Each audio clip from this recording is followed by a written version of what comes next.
F it, we'll do it live.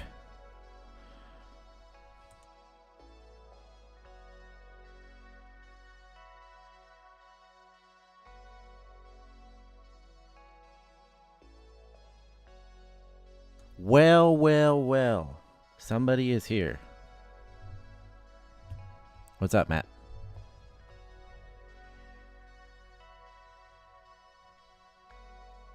Oh god, I just realized I had a whole bunch of stupid crap loaded up as for reactions and stuff.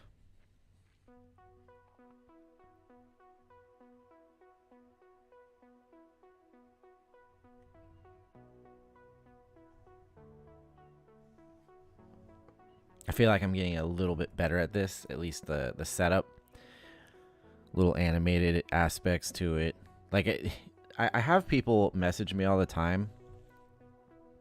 Used to on Twitter when I still use that, but I still get messages on like Instagram and stuff like that where and it'll be a real person, but they're basically saying, "Hey, I've looked at your channel and blah blah blah blah blah.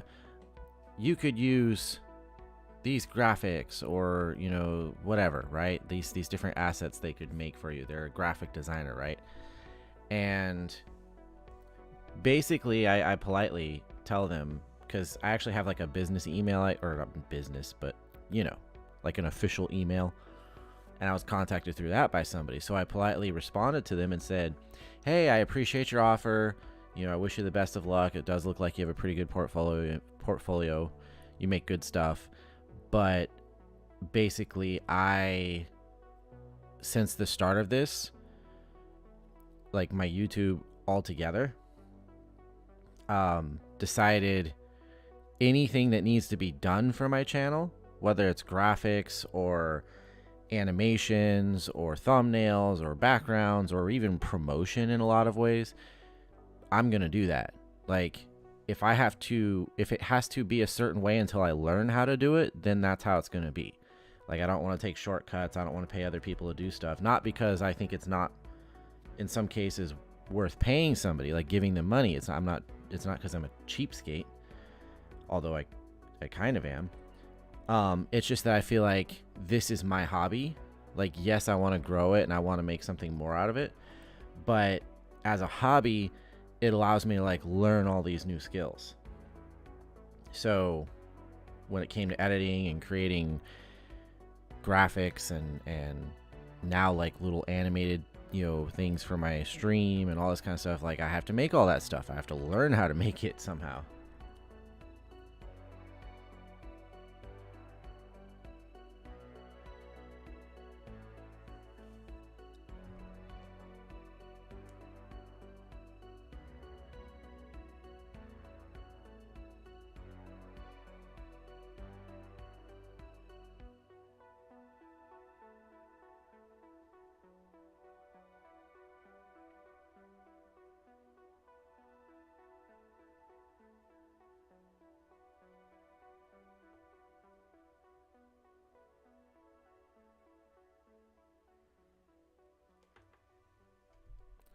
So it's a growing experience. Like, since coming over to doing, or not coming over, but since starting to do streams, I've had to completely learn an entire new skill set.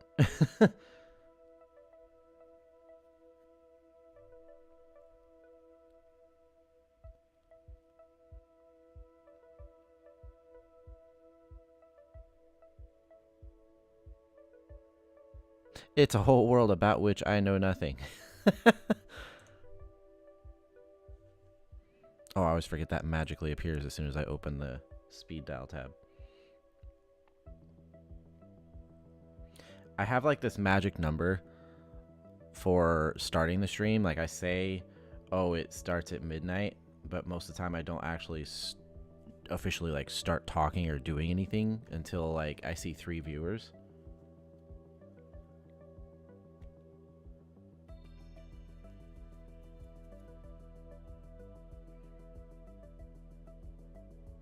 And then, so YouTube being weird, it'll update and say there's 3 viewers in the chat or whatever, right? And I'll go, oh, okay, it's time to go start. And then it'll like immediately pop down to 2. And I'm like, oh, crap. Well, maybe they're still there. And that's usually when somebody says something, I go, oh, okay, they're there.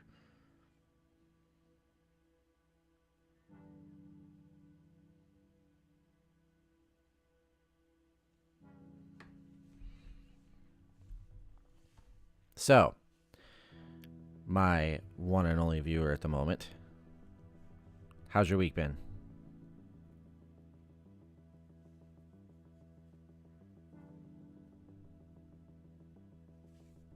I wonder if I can hear that music.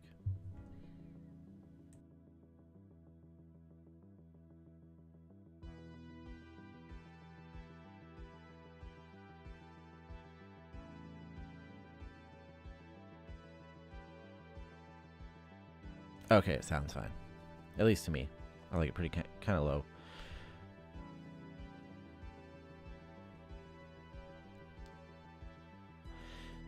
John, your brother,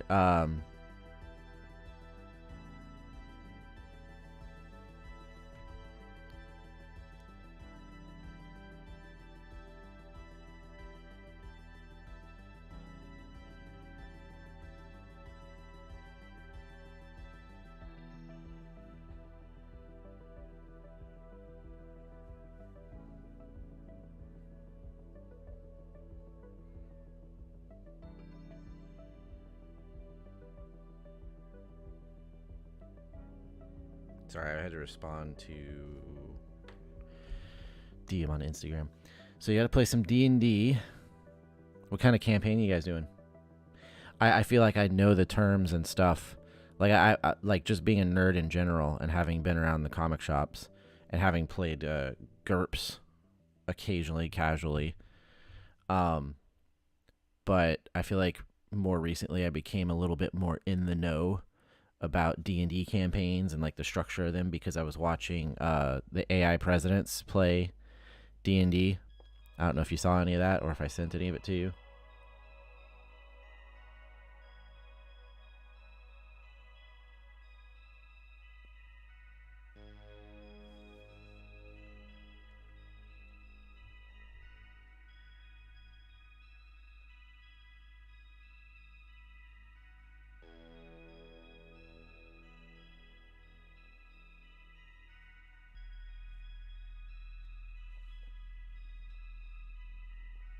We're doing this weird thing where we have potions that make us level 20 for 1 minute. It's been super fun.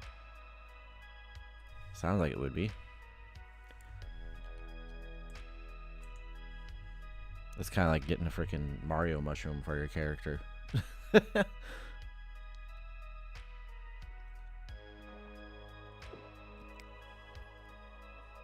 Now, is that like 1 minute real time or 1 minute game time? I suppose there might be a difference.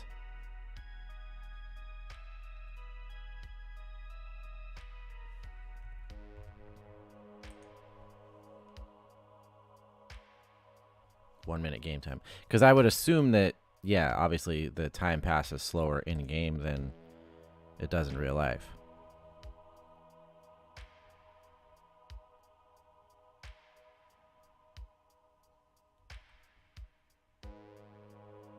Ten rounds of combat.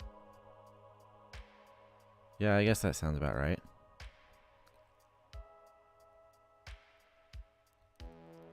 Something, something, something, says Agent Tomcat.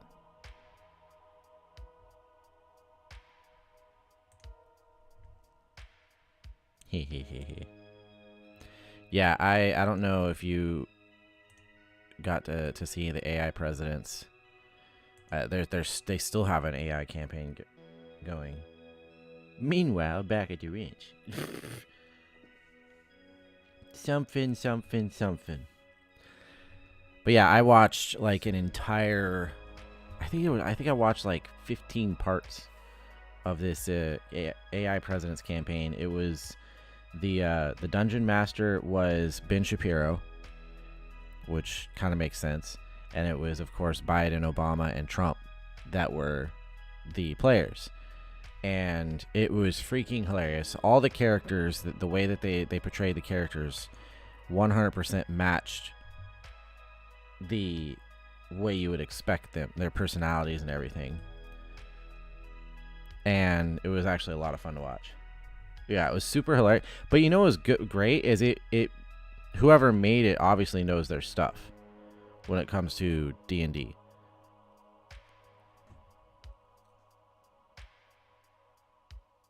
Because I feel like I actually learned how D&D works because of that. Like I had a basic understanding, but I like when they would go into combat and doing all their stuff, I'm like, oh, it's kind of like playing Skyrim, but instead of it being in real time, you roll a dice for every damn thing you do.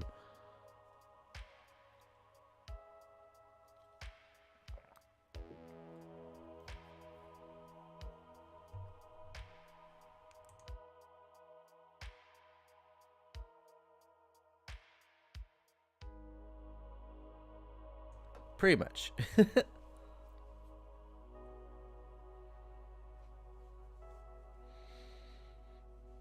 We got a whole 4 people here. What's going on? That would be Matt, Tomcat, and me and myself. That's why I said I always wait for there to be 3 viewers, because I know 2 of those viewers are me. Wait, what? I didn't say that.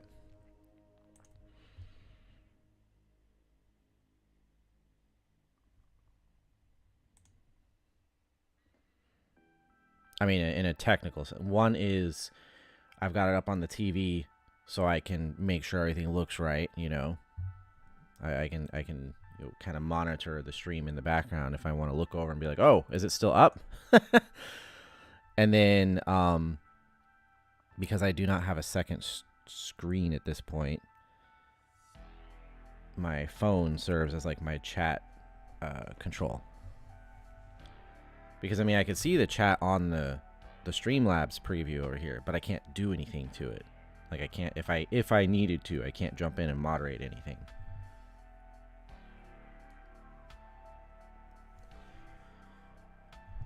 I gained an understanding of D&D by playing a different game that was based on it but took place in a sci-fi setting on a spaceship. Ghostly Green comes. I had like a basic understanding of D&D because Matt and I actually used to play GURPS, which is a generic universal role-playing system, if I remember right.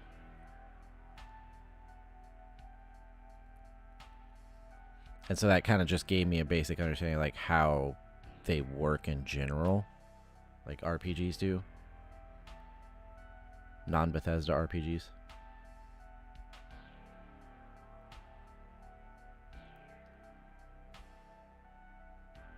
And then, of course, I'd be at the comic shop playing Magic or something like that a few years back. And there was a group that met there every week to play D&D. So I would like kind of see what they were doing over here. Nishimura. That's almost like Ishimura. That's what I was thinking. I was like, why does that sound so familiar? Well, because it's Ishimura, but it with an additional letter. Yes, they do. I've never played a modded Bethesda RPG. Also, Starfield, hello.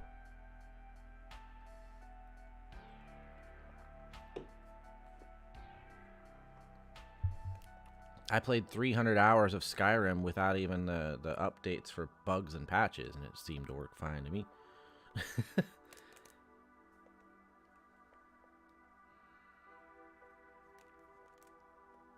I was sitting here tonight because I was like, man, I gotta stream, but Starfield. Like, I was literally playing it up until like 2 minutes before I started the pre-stream because I just didn't want to turn it off.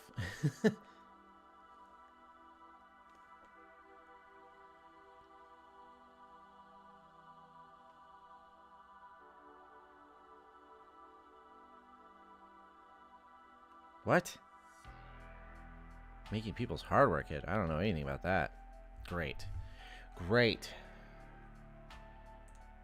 I don't even want to look up headlines for Starfield because people are so ignorant.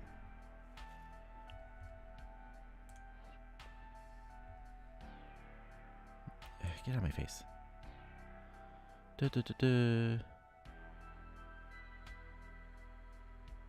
Oh, boo-hoo. See, I knew it. I was going to see something, and I was going to have to react to it. It doesn't show up on the stream, but I'm looking at the preview of this headline. The vast majority of the things you hear are not true. Remember when we were taught that? Oh my god, get out of my face. So this is obviously some journalism thing. The Guardian, who is a trash bucket, pushing buttons. Bethesda chose not to give us early access to Starfield, and it's readers who lose out. Wah. Well, no, because that would be a video game stream, and that doesn't go on my YouTube. I still have to do my YouTube stream, so I can't cancel my YouTube stream to go on to Twitch, where nobody watches anything. The studio is far from the first to restrict some critics from... Because you guys are a joke. What's up, Sky? But if only influencers and fans get early access, it's players who suffer.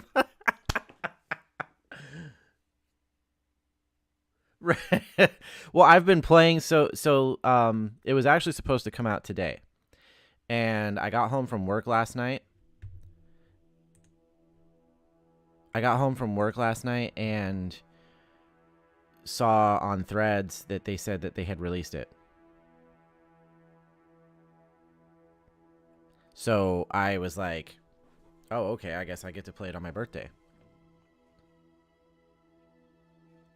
The Guardian refuses to give readers actual journalism, and it's the public who suffers. Exactly. Yeah, so this is been a complaint a lot, Petscop, on I'll check into it. Oh yeah, that's right. I remember you sent me that thing. Yeah. Let me get through the kind of opening here. We're doing a little discussion on Starfield and RPGs, but this right here, journalism outlets have been complaining about this for years now because there has been studios who have stopped handing it out.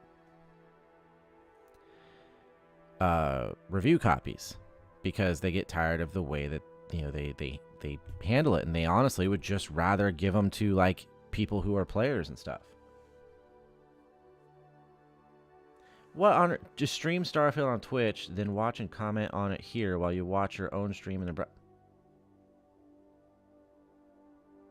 I wish you could see my face, but then I don't because that would be a face reveal. I'm not trying to dox myself. Anyways,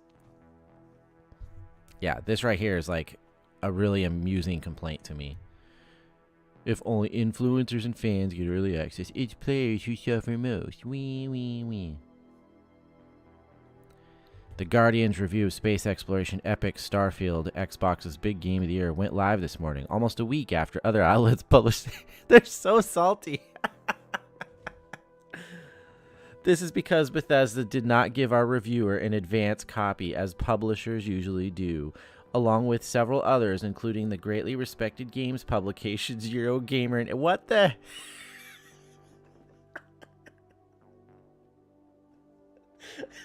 Dude, nobody respects any of these games publications. What are you talking about?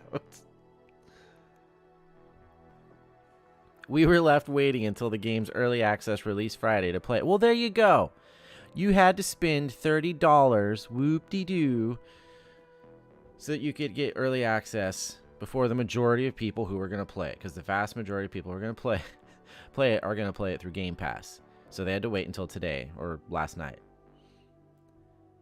Exactly. The Guardian. Give us free games or we'll blast you in our... And that's the case with a lot of them. And I can't remember who the other studio is.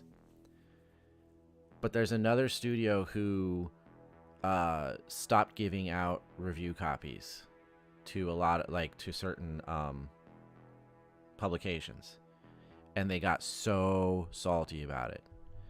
And this does not surprise me at all. But like, you can just taste it. You can taste the salt right here. You know, along with several others, including first of all, this here, greatly respected Eurogamer. Come on, bro. We were left waiting until the game's early access. That's so funny. Bethesda's reasons for cherry-picking reviewers are known only to itself. Well, yeah, because it's their damn game. Wrench is a moderator.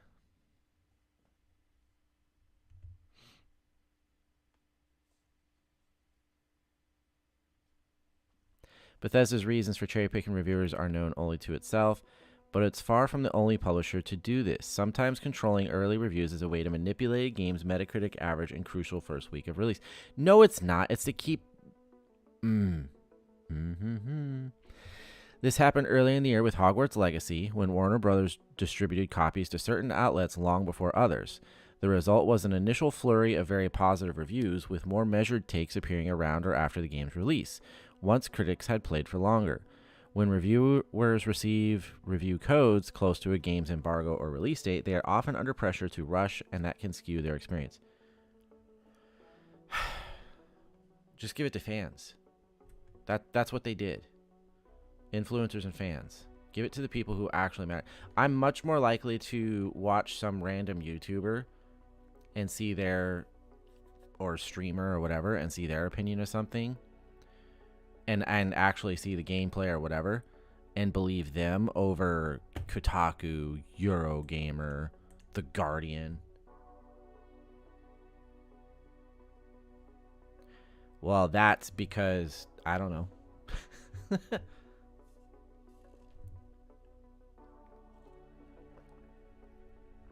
I mean, I assigned the moderator, so I feel like you gotta have some, because even though there's only like 3 people here right now besides myself and me, like, you have to have somebody just in case. Like, what happens when when I'm sitting here doing something and I can't reach over and remove some nasty message? Oftentimes, or other publish. Oh my God, I can't read apparently.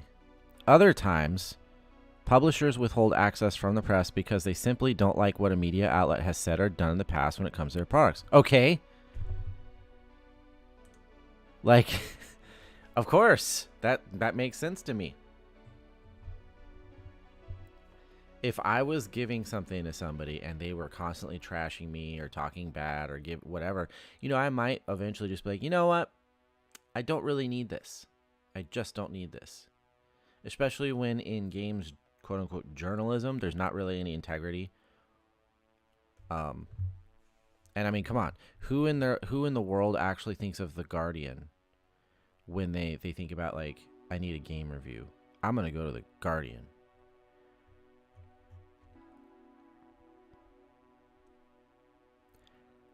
Sometimes it's over a bad review. I knew of one publisher that blacklisted a publication over an unflattering preview.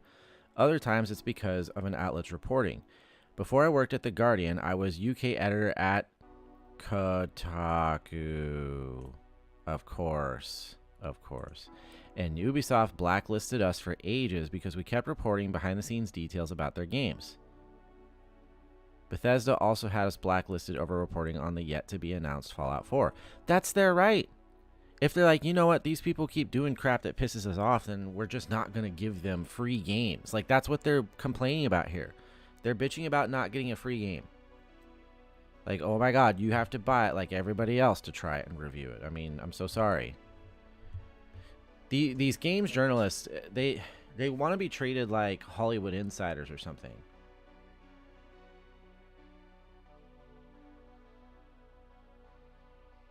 Does my stream freeze up?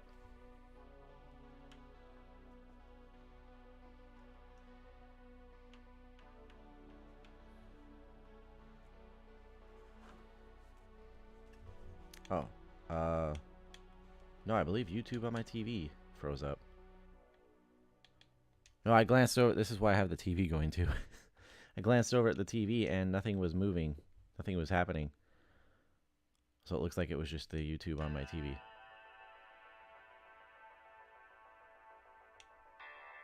That's really weird. Anyways.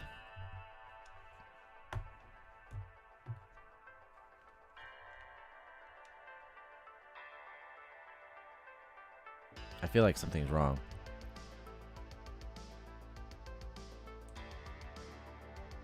Stream quality is good. Everything looks good there.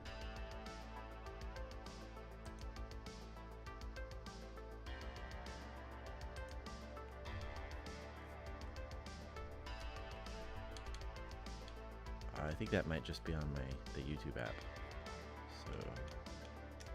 So,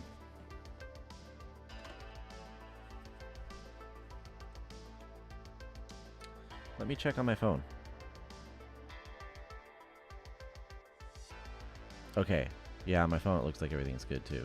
All right.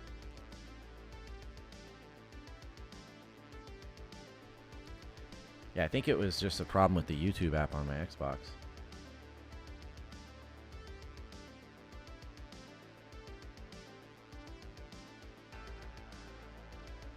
That's weird.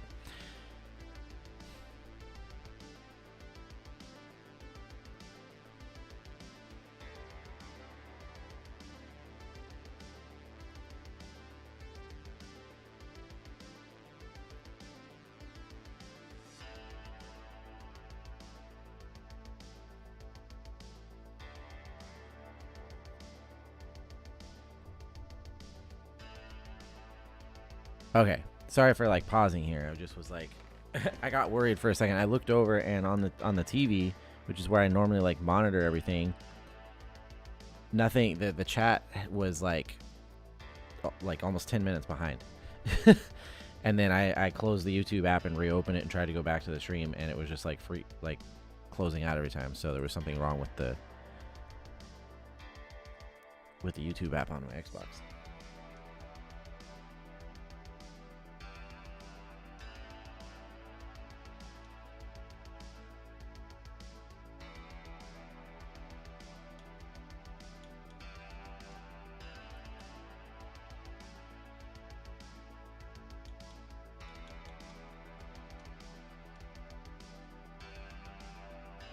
There we go. Seems to be back up and running. Anywho.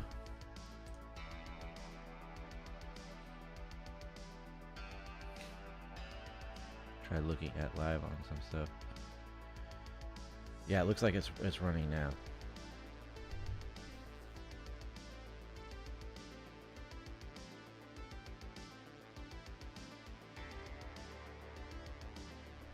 Kind of sucks, for a second there it popped up and said I had like 5 viewers, and that was right when I was having problems. I'm like, oh, hang on, I gotta figure this. Let's have technical difficulties right when people show up.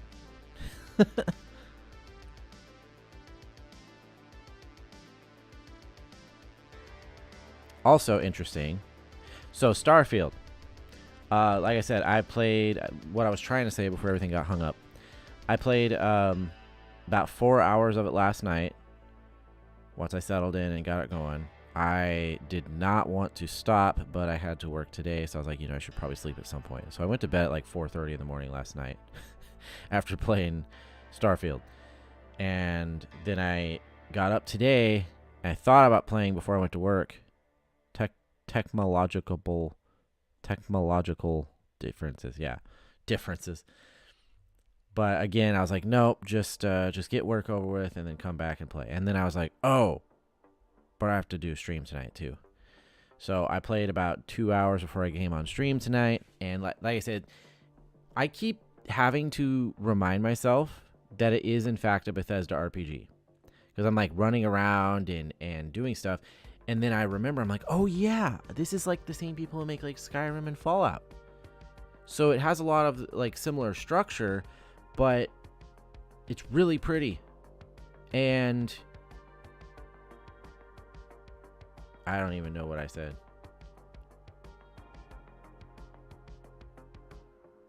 Just on the that's funny. Just on the off chance you forgot you said it. Actually, I said I was going to do it Monday, and then I canceled Monday's stream because I was old and tired. But that's funny. Oh, haha. So I did play a couple hours before tonight, and I started like, because I remember, I'm like, oh yeah, I have the freedom to like run around and kind of do what I want to do. This is a Bethesda RPG, so I don't have to just like continue down the main quest line. So I started running around and picking up these random little things to do. I started doing them, and it was funny because I have this like companion now who is like one of the main people of the Constellation group or whatever. I almost said guild. And it's funny because I forgot this is a Bethesda RPG, so your companion, like a member of your crew, reacts to certain decisions you make. And she doesn't like when I decide to do anything that might seem a little shady or underhanded or whatever. And so this, like, I was talking to this bartender character who had some inventory that was held up by I guess it would be the Port Authority or whatever. And she wanted me to find a way to get it for her, right? And so I like talked to her about this, and then it cuts over and shows the companion person, and she's like, you're not really gonna do this, right? And then I turn back, I'm like, duh, of course I'm gonna do it. And then as soon as I say, yeah, I'll help you out with this, right? It pops up on the right corner of the screen and says that she disapproved or something. I'm like, yeah, well, she can go suck a... And I was like, oh yeah, I don't need to get pissed off. It's okay. It's just a video game.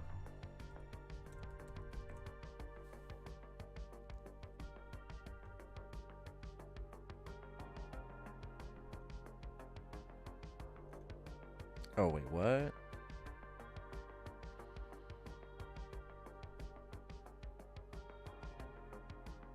What is it? I forget what I'm looking up here. I guess I could open Discord.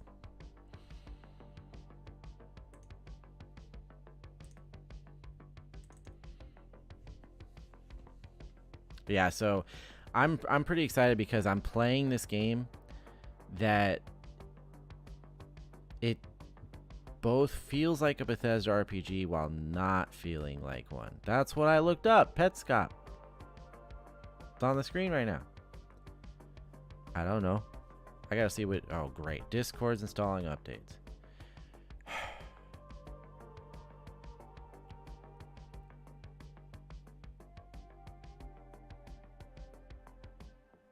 I remember you telling me that story. Reminds me of the time a friend of mine had been playing Morrowind for 8 hours and then remembered that eating food in the game will not nourish his actual body. This is true. That's a very old story, though. I've heard that a lot of times.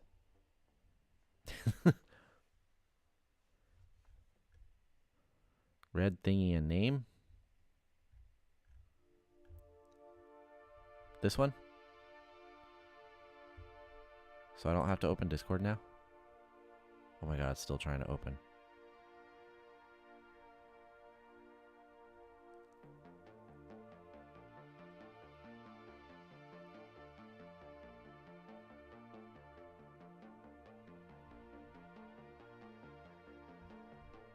Oh my god, I'm closing Discord. This is stupid. It's just resource hoggage.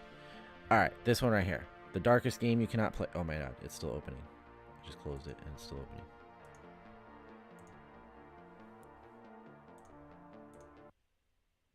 Also, great playlist. Alright, so Petscop, the darkest game you cannot play. This is what we were watching, right? Oof, I don't know about that watch time though.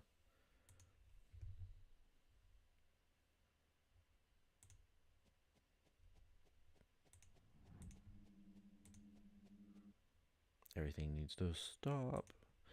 Am I the only one that's been getting really pissed off with like every website and I mean even the YouTube app, but like every website these days, I open a website and it pops up and wants me to accept cookies. And I'm like, "No, I reject your cookies." And then it pops up and it's like, "We notice you have ad blocker on. Do you want to support this website and turn off your ad block?" I'm like, "No. Ad blocker stays on." And then eventually it gets to a point where it's like, "By the way, you can only read half this article unless you subscribe." And I'm like, "Well, never mind. I'll just go find somebody who talks about it on YouTube." All right. I'm going to start this video here. And I'm going to do an audio levels check. Make sure I sound good and the video sounds good.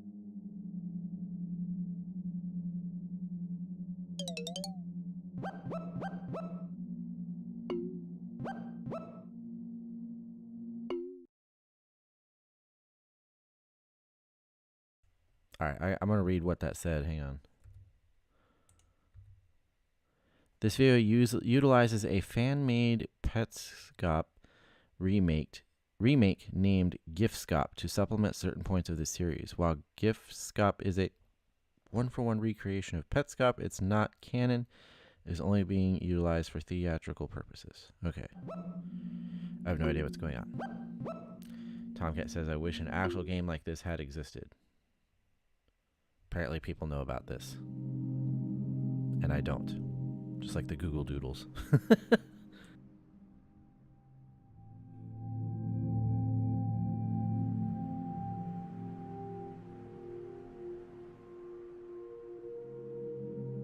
The year is 1981.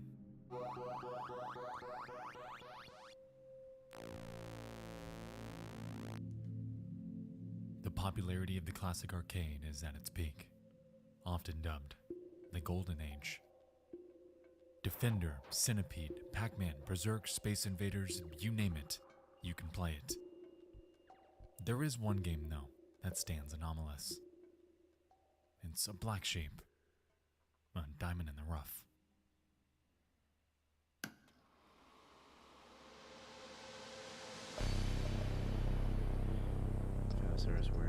It's named Polybius, and by the early 2000s, that's what they all seem it would to do. cement itself as one of the very first video game urban legends. You've heard of it before, and at this point you know that it isn't real. It's a hoax, but that hadn't slowed intrigue.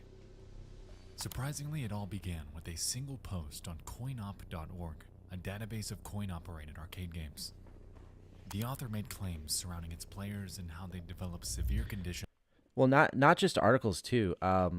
The YouTube app, because I do use the YouTube app on my phone. I find it the most convenient thing to do.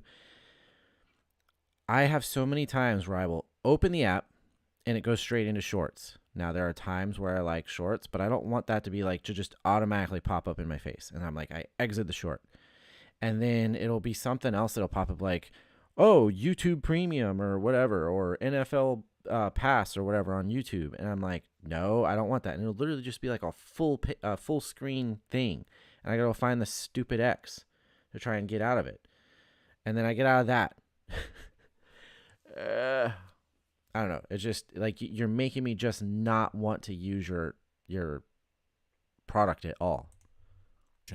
Like amnesia, modified behavior, and horrible nightmares. It's definitely eerie, and playing something that alters the way you think, the way you behave, and the way you perceive the world around you would undoubtedly spark keen interest in locating it to try it for yourself. Okay. As expected, the game was never physically found, a point that would only later add fuel to an already raging mystery. To date, there is a monstrosity of info remaining around this game, and perhaps we'll come back to it at a later time. The point that I wanted to drive home here was the fact that this single post, this mysterious enigma, and hogged has up successfully carved its resources. own niche and paved the path for other video game I never mysteries used any to come. toolbars for anything. Others, like this one.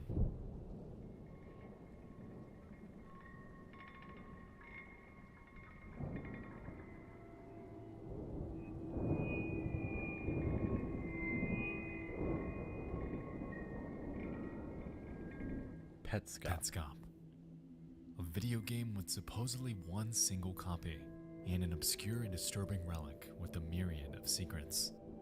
Within this game, there exists a backstory so complex and so intricate that documents spanning hundreds of pages exist just to dissect the mystery within.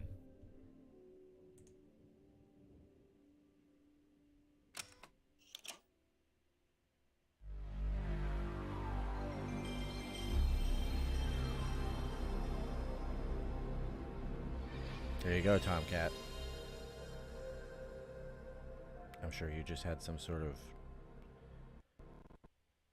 moment.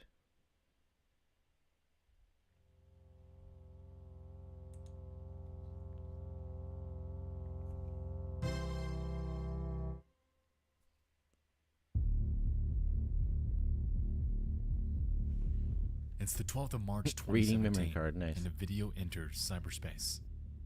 It's 9 minutes long and centers around a person named Paul documenting his experience playing a game called Petscop.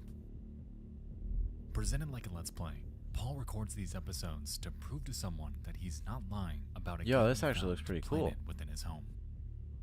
Over the course of 24 videos, we follow a curious Paul, hell-bent on uncovering the secrets lying within this otherwise upbeat-looking game.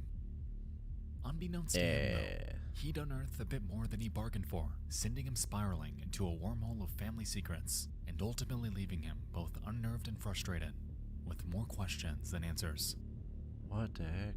Before we get to all that, though, our journey starts a little more mundane. It looks like it's Because a pretty right cool here, game. Right now, Paul is in the midst of recording that proof, documenting to what seems like us hard evidence that Petscop truly exists. I'm not lying about this game that I found. I'm just gonna walk you through everything that I've seen so far, and obviously it'll be exactly as I described it because this is it.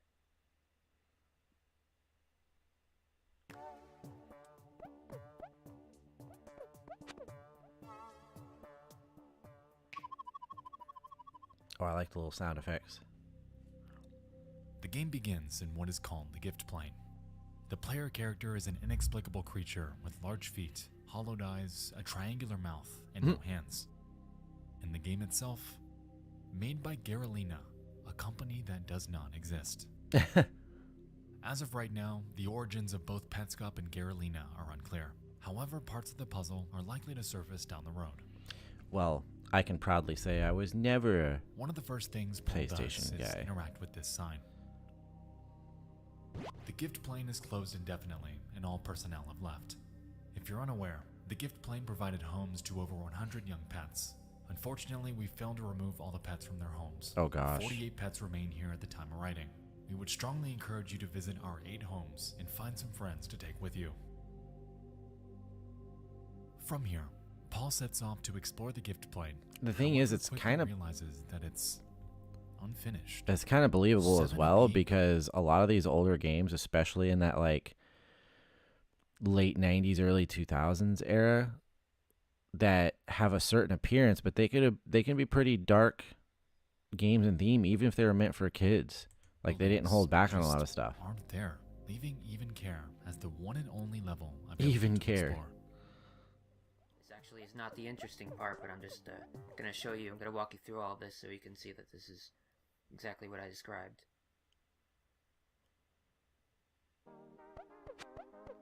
I like the walking sounds.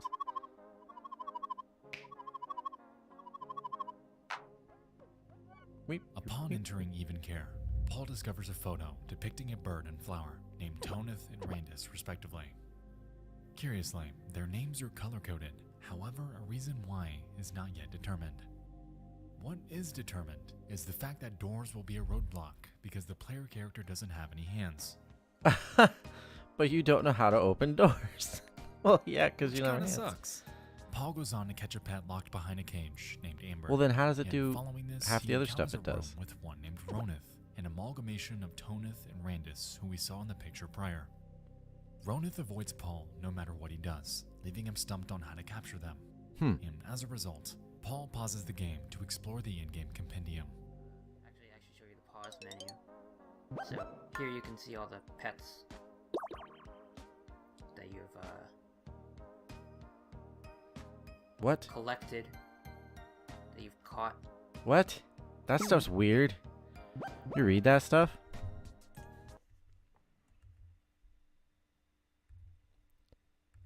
Okay. She's afraid to leave home if... Wait. Stop. Okay. That you've He skips through it too fast. If her home is good, this is not a problem. She's very Collect- heavy, and that makes her life a little harder, as well as yours. did, What's the safest place you can put her in? You should start thinking about that. that you've caught. So weird.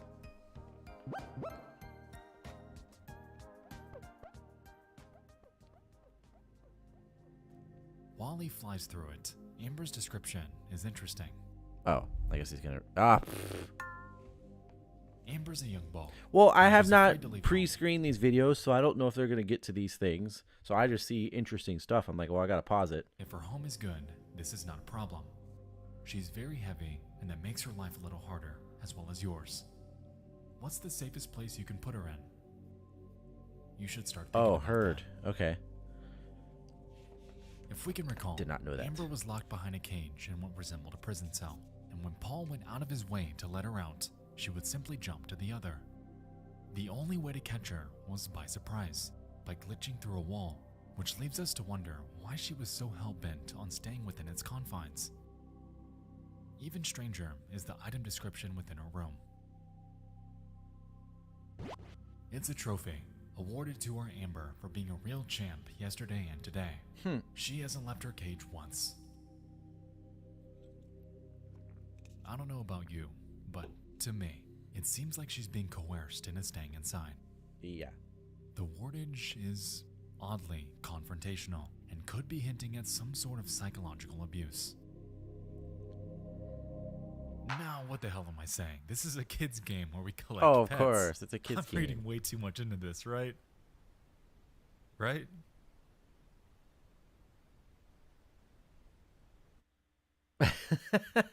Nice. Unable to figure out how to capture Ronith, Paul embarks to explore once more. In his venture, he discovers 3 other pets, all of which require solving puzzles before they can be captured. Upon capturing Randus the flower, Paul explains that he's explored the entire map and has caught every pet available to him. Well, except for one. And so he returns to Ronith, revealing an interesting discovery.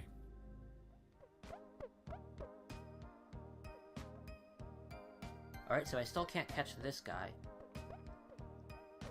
The reason we're here is because in the note that came with this, which is short, the first line in all capital letters, I'm gonna read it. It says, I walked downstairs, and when I got to the bottom...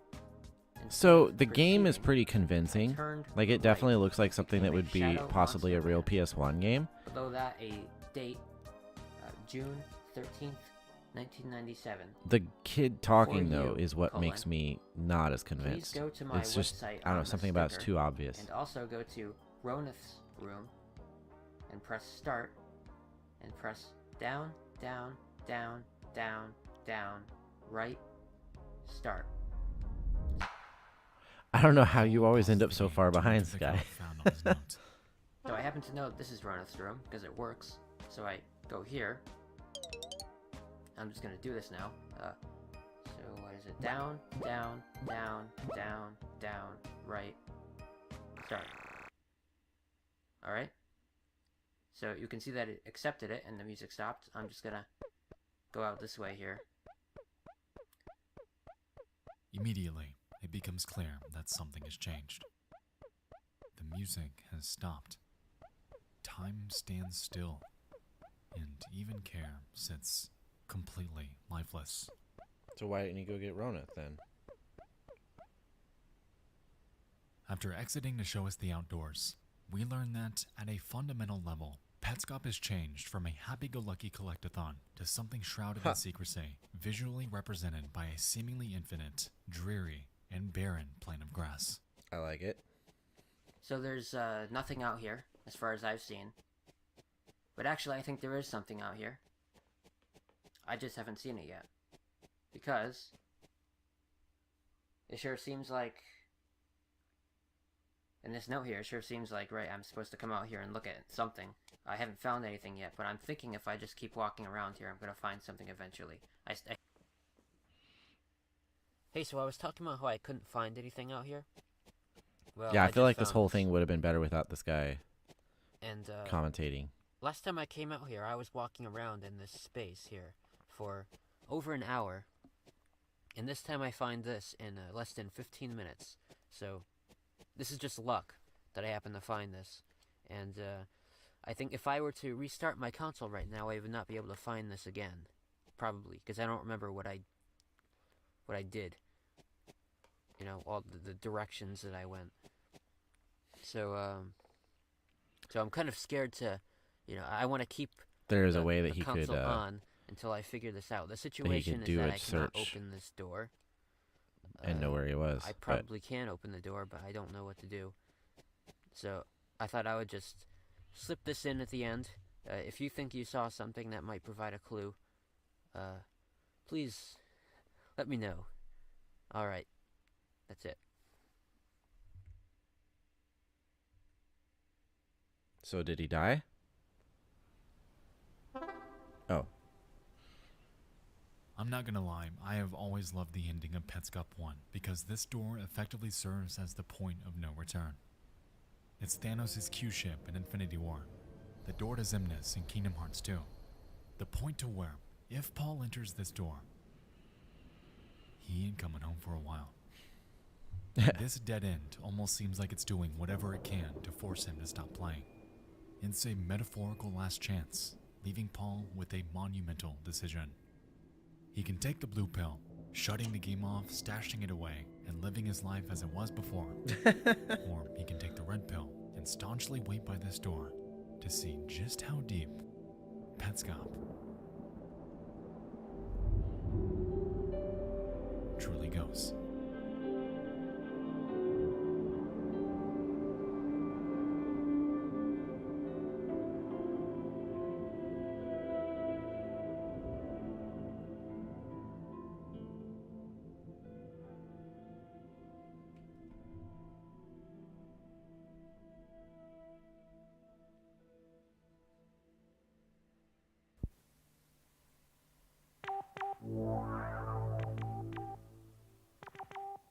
The Nexpo broadcast system. That's pretty cool.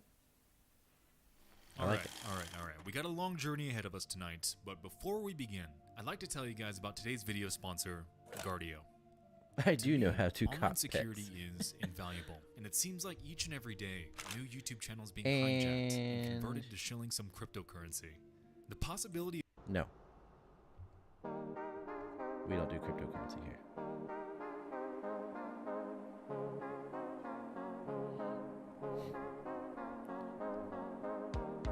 Oh, I totally I totally missed an opportunity to use this.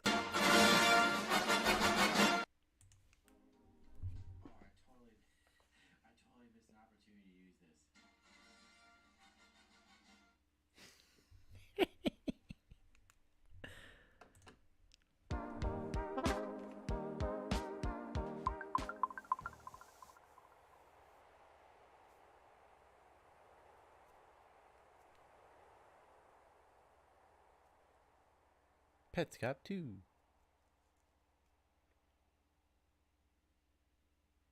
So is it Pets Cop? Like it's like one word, obviously, but like, is that what it's meant to be? That's not creepy at all.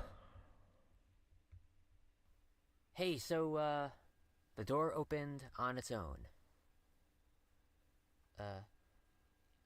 I was just in the other room for a couple of minutes, and I came back and the door was open, and I checked the recording, because I was recording, and the door just opens on its own. I didn't do anything.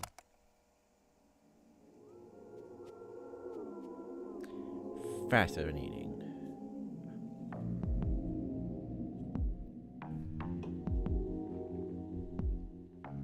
Oh, that's an animation I need. Is a fascinating clip with Spock. Pets Cop 2 picks up directly where 1 left off. As we could see, the trapdoor had opened by itself, and as I'm sure we'd all do, Paul went inside. Don't do it, Paul. We're introduced to a dimly lit and sprawling underground labyrinth full of corridors, living quarters, and even roads with active traffic. Upon poking around for a bit, Paul begins collecting the bits on the ground before he hears something beckoning in the distance. Phone.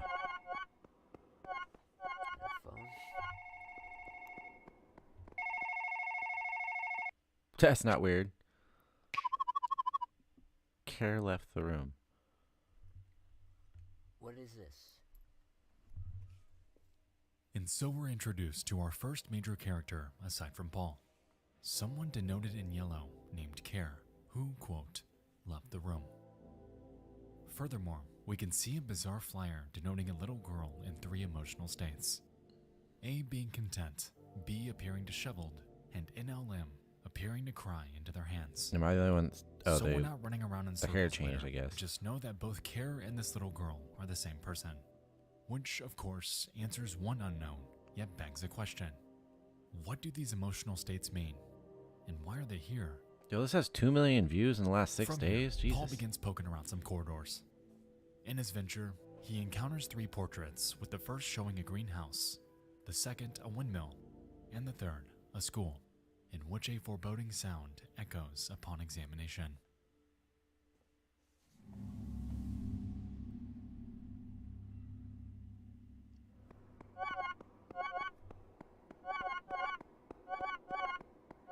After this, Paul makes his way to a yard harboring a shed and a grave, and it's here where he discovers the resting place of a kid named Michael Hammond. Upon reading his gravestone, we discover that he died at the age of 7 and was That's the year I was born. a gift. At this point in time, we have absolutely not a shred of a clue who this kid even is or what his relation to anyone in the series is, but what does catch my eye is the fact that on his gravestone is a face, and sitting on top of it appears to be a gift box, falling in line with the quote and themes we've seen within Pets Cop so far.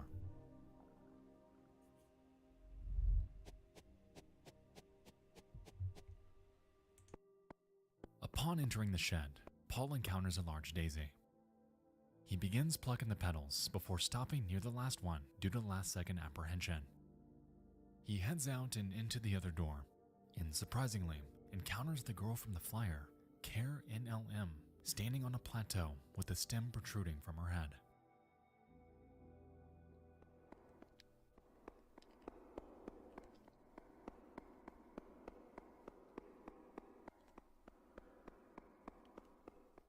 And with nothing to interact with in this room, Paul returns to the flower to pluck the remaining petals. Why does everything have like a face on it?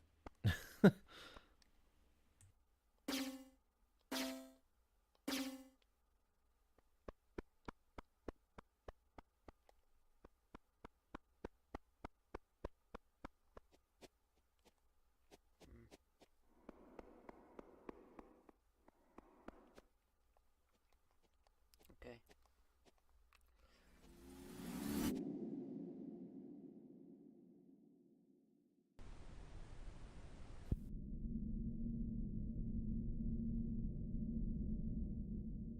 Whatever he did caused Care in LM to become a distorted mess. The room glows red, and she sits on the floor, twitching in agony. The red marks where her eyes otherwise would be make her appear almost dead, and given the context that we'll touch on momentarily, I wouldn't be surprised if, in this state, she is.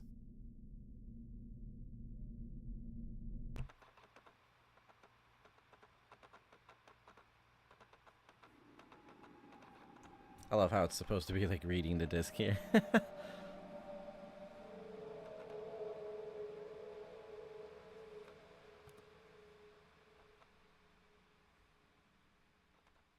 few moments later, Paul encounters an obscure red object that he's able to interact with in the form of questions.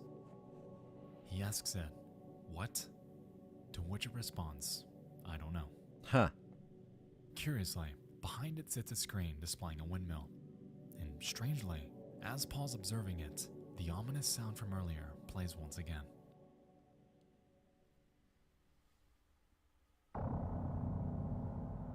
Oh.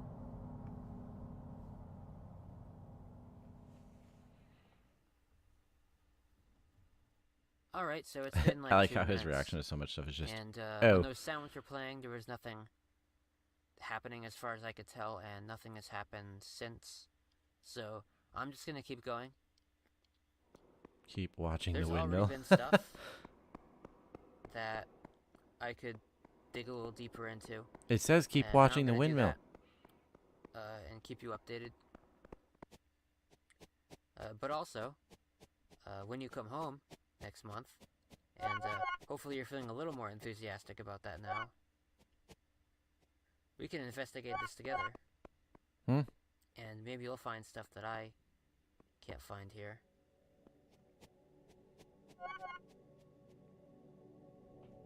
So here it becomes clear that Paul isn't making these videos for us on YouTube. He's creating them for someone he knows. What the heck? Someone he either lives or lived with at some point prior. We currently do not know who this is, so let's keep this context in the back of our mind moving forward. Towards the video's end, Paul finds a room called the Quitter's Room. Strangely, it's mirrored, and on the other side, the true side is an eerie and crudely drawn face juxtaposed upon the body of our player character.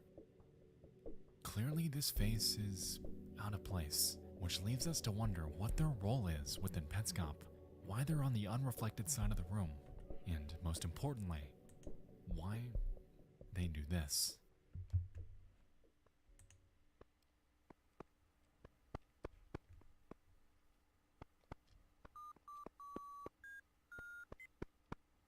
Yo.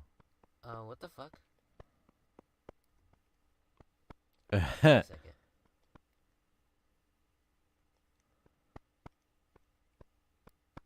What was that just now?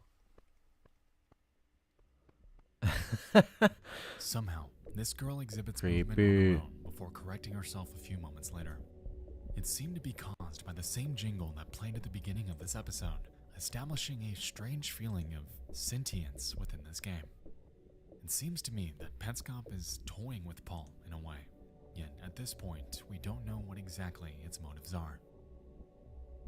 Towards the video's end, Paul discovers a note on the wall, reading, "Do you remember being born?" before poking around some more and leaving. He then heads out and upstairs into the grassy area and ultimately brings Petscop 2 to a close.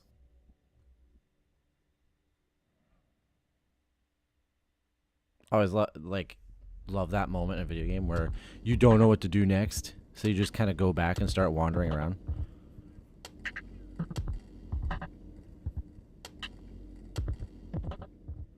So within Petscop 2, we were introduced to Care, a girl exhibiting multiple states of emotion, who left the room and became heavily distorted after plucking the daisy inside the shed. A kid named Michael Hammond is introduced, yet we get no further context about him, aside from the fact that he died at 7 years old and was a gift. Furthermore, we learn that Paul is making these videos for a specific person, displaying knowledge that he knows his videos are being watched in some capacity. When exploring the hallways, we encountered 3 portraits: a house, a windmill, and a school, which all seem to bear significance that we'll need to look out for. And lastly, we learned that the jingle from the beginning of the video was not just a one-off, as when it played inside the Quitters room, the girl within it began to exhibit. Yeah, that was kind of weird. Like, wait. So why did this happen? Why It's did supposed to be a that reflection. wall note ask about being born? Who even is Care? And who is Paul recording these for? It's clear that there's still a ton to learn about Petscop, as it's already a far cry from what was advertised in Petscop 1. And given everything going on, it seems like Paul might be in for a bit more than he bargained for. It's gonna get him.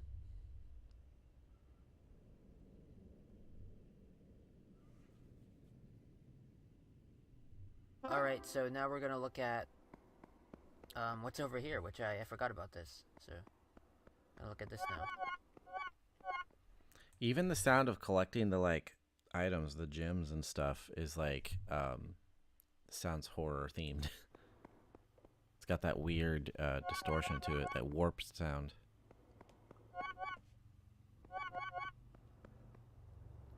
Interesting.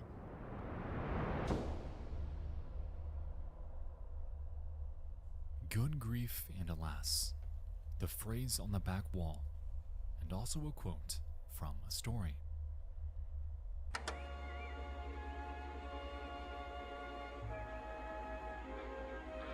Oh, Dr. Seuss.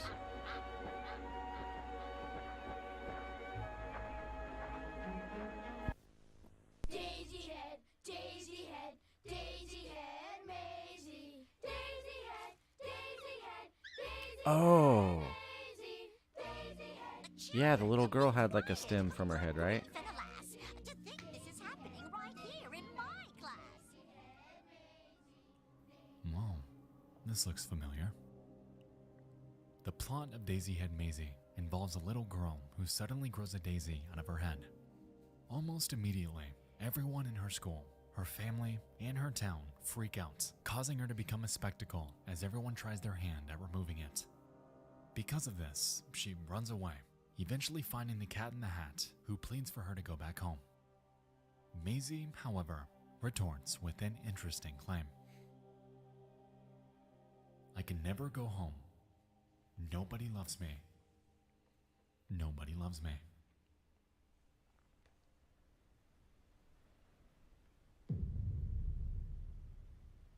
Huh. It's almost certain that the events happening with Care are alluding to the plot of Daisy Head Maisie. Towards the story's end, Maisie plucks the flower petals, alternating between they love me and they love me not. The last one she picked, though, was they love me, And that's and the so she heads daisy back home and all is well.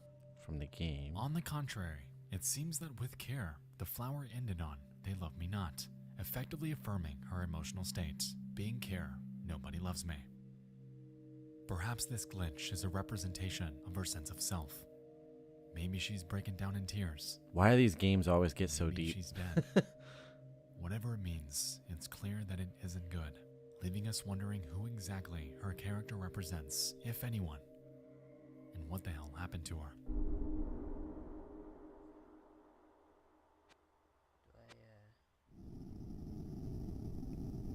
Well, that happened.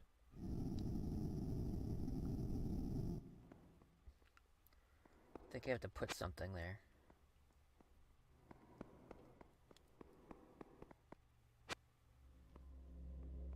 Paul stumbles upon a room with a canvas called the Child Library. Upon interacting with it, it asks him to construct a face using several preset facial features. And after trying one out, the room begins to rumble before the back exit becomes available. As it turns out, custom bedrooms are rendered based upon your input, and everything from the room color to the carpets and even the items on the table can vary. Nice. Upon recalling That's the faces cool. from Mike's grave and the shed, Paul tries his hand at both of them, revealing an interesting discovery with the latter. You may visit her room.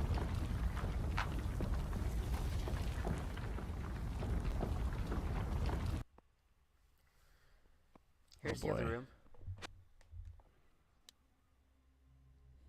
On the table of Care's room is the red object Paul questioned in Petscop 2 and some crayons. The carpet displays a paint roller and a daisy, and on the back wall is a note. Your wife says Care isn't growing eyebrows. You say, that's a puzzle. You're secretly very excited to hear this news. You're in the bathtub thinking about her. I have a guess at which child you'll pick next. When you find her room, the passage to my right will lead to her. She'll appear from the darkness, limping, and I'll shoot her in the head. Tiara says young people can be psychologically damaged beyond rebirthing. A young person walks into your school. They walk in with you. You're holding their hands. They come out crying into their hands because nobody will love them. Not ever again. Nobody loves me. They wander the New Maker plane. So within this was a ton of information. To start, we learn that Care's parents are represented by the colors blue and green, and another person named Tiara enters the mix, represented by the color purple. Interestingly, she mentions both psychological damage and rebirthing, leaving us to wonder if this has to do with Care and her various emotional states. We know that Care's been undergoing some sort of psychological torment, supported by both the connection to Daisy Head Maisie and the claim that she isn't growing eyebrows. To be honest, it almost seems like she isn't growing them because she isn't allowing them to. She's picking at them, which begs yet another question. Why is the father excited to hear that? That's a very What exactly good question. is the family dynamic between them? At the end, we learn that Care NLM is wandering something called the New Maker plane. Why it's called this is currently unclear. However, it is an interesting reference.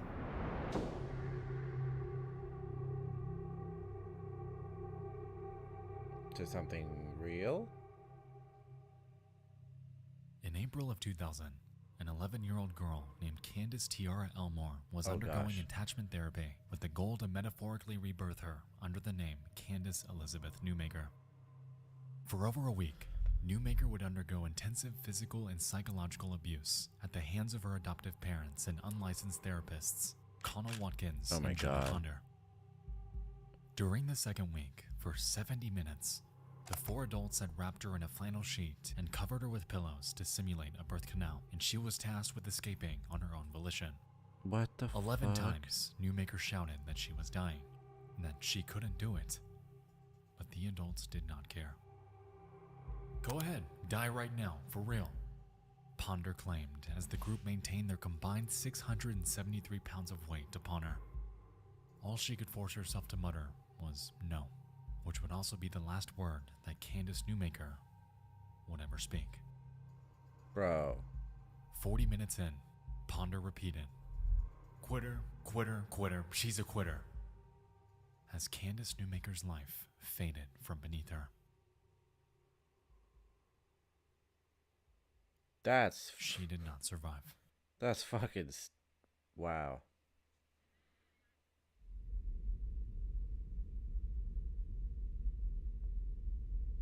Do you remember being born?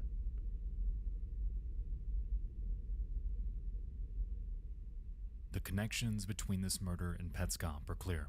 However, in the years following Petscop's release, its creator has come forth to state that this game was not meant to be about her, but the themes surrounding the atrocities of child abuse. Petscop is its own story, and while it references outside events and media, what's taking place within this game is self-contained. Something is going on within this family, and Care is right at the heart of it.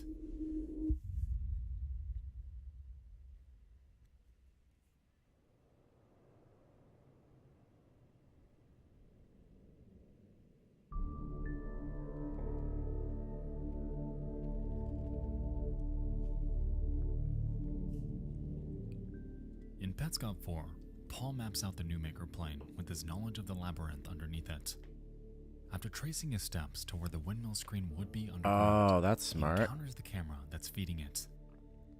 He heads north Nice. to where the windmill should be. However, all that greets him is a floating platform. The windmill is gone and can somehow only be seen under the New Maker plane. In Petscop 5, Paul's underground and asks the red object a series of questions. Who is Tiara? To which it responds, Petscop Kid very smart.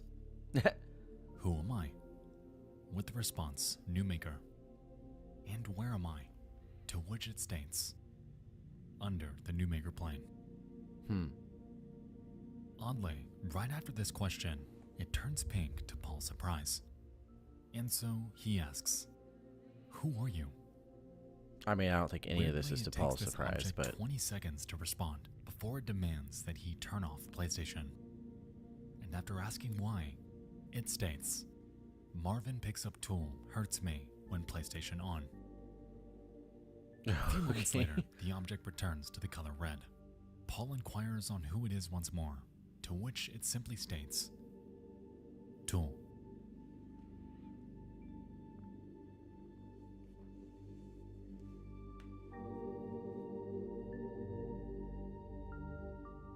Yet again, we encounter another instance where Petscop seems to take a mind of its own. Something happened causing Tool to turn pink, and it's starting to seem like this game can switch from being autonomous to manually controlled in the blink of an eye. Also, who this Marvin person is unclear. However, given the context Tool provided about him, it really doesn't appear that his intentions are very good.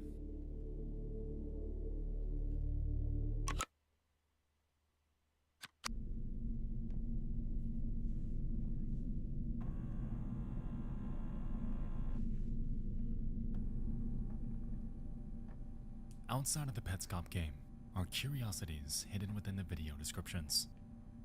Within this one, we can observe a myriad of questions that prompted the default response of I don't know. And towards the end of it, we find a peculiar claim. When the color changed, we were able to ask two questions. Not I. We. This entire time, we've assumed that Paul's been a one-man show. The only reference we got to any other person was on the phone call from Petscop 2, and it seemed at the time that they weren't even around, which effectively leaves us with a glaring question. If Paul isn't the one running this channel, who is?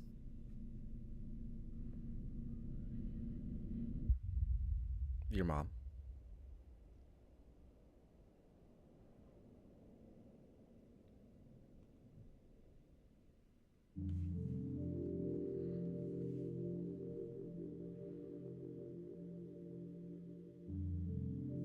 I don't know. For me, it's kind of obvious that the channel was. I want to go to the channel now.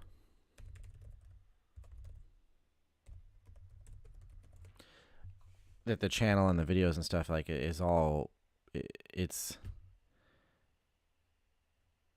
not some random guy came across some random game.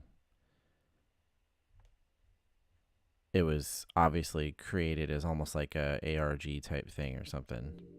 Petscop 6. I think it would have been continue to be more mysterious if it had just been the contents of the game. But trying to add in the character, the person running the channel, I'm like, well, obviously the person running the channel made this whole setup. There's no meta mystery to it. Rings twice. And 2 hours and 39 minutes later, a dark figure emerges from the background. They approach the windmill, somehow reverse its direction, and cause a low rumble to fill the air. They then approach and maneuver the camera before spelling out a series of statements. Where's my house? Where's the school? And I will follow. During this, we can observe the greenhouse, the school, various objects, and even Tonith spawn in before this person returns the camera to its default position. Huh. And once again, time passes, and the windmill disappears.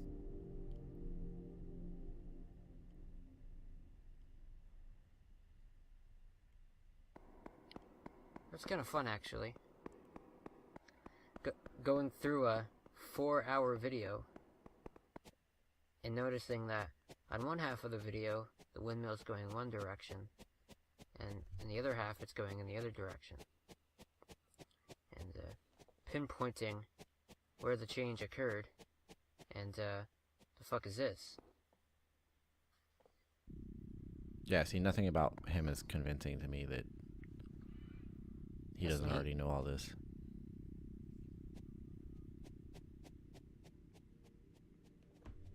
After returning to the Newmaker plane, Paul discovers the camera is now red, and behind it sits the message from the Shadow Man. Eerily, Tonith just stands there, menacingly. And so, Paul takes it upon himself to catch them. Well, this is still here. Oh my god.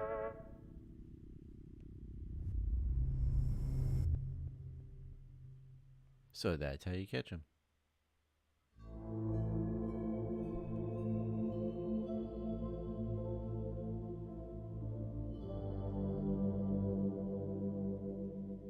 Now, I'm not gonna lie to you. At this point, it's bizarre to hear that jingle. Given the overarching landscape of Petscop as we know it now, it's clear that Paul's in too deep to turn back, being lured deeper and deeper into the game's grasp by his own undying curiosity. Catching Tonith is a reminder, a memento, of the once upbeat game he was sold on, and it also mirrors the dynamics of Paul's life before he ever booted it up. Given that he found Petscop at his house, it implies that the relationship between he and his family will change. He didn't find At the game. this point, Like, that's the the part cat's that's out like of the silly bag. to me. Why was Petscop in his home? It wasn't. It was just a game he played on the computer that was meant to emulate a PS1. After catching Tonith, Paul opens the pet compendium to read more about them.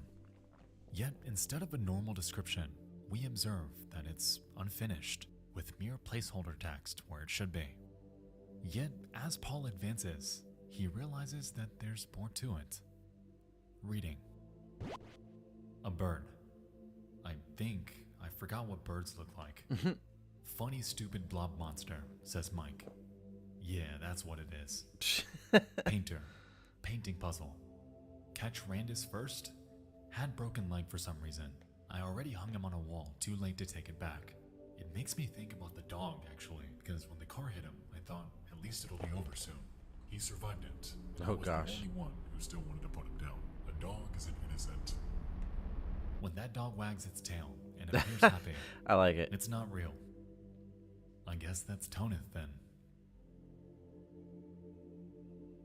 Alright, so as we've seen before, Petscop is absolutely chock full of non sequiturs. The descriptions of the notes in Pets seem to jump from one logical thought to something completely out of left field, and it's especially evident here. The first two lines are clearly linked to Michael Hammond. At some point, it's plausible that he gave some childlike input to whoever was developing this game.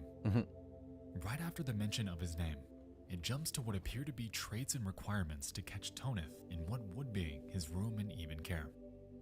For some reason, though, it seems that when writing these notes up, the dev's mind began to wander, reminding them of their dog who was hit by a car and had to be put down. It clearly bothers them. It Well, like just at least runs off until the very screen. last page, when they accept what Tonith will always symbolize to them.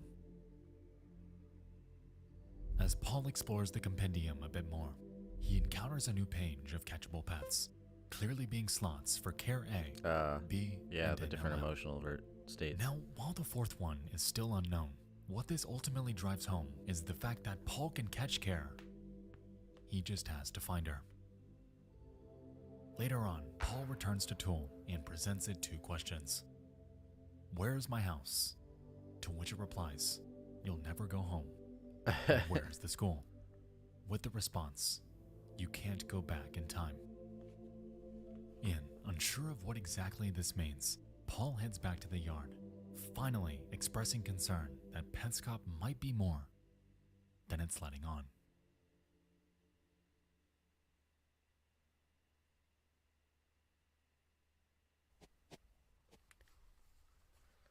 game is trying very hard to make it seem like there's an entity in it. Like a ghost or an AI trying to communicate with me. You're trying very hard to make me believe that you don't know exactly what's on the other end of this game. It's interesting. But the way you know that there's a ghost in a game trying to communicate with you is if it comes out, if it stops being distant, and it comes out and you can have a real-time back and forth with it. Paul then explains how the tool wasn't properly answering his questions and how So he made how a would new he know file that, to though? test out the game's continuity. As it turned out, in his new file, things were in completely different places. Events happened at different times, and purportedly, he even made it to the correct side of the quitter's room. Looking forward to what I might see next. It's very interesting, this game, because you can walk around and something will just happen. Because I created a new file, and I tried to be scientific about it. I went and did all the same things that I did this time, and the same things did not happen. None of the things happened. None of the oddities occurred. Like the thing in the mirror room, for example. So there's a bit of randomness in it, and it's interesting how it doesn't seem to really care if you see everything, I guess.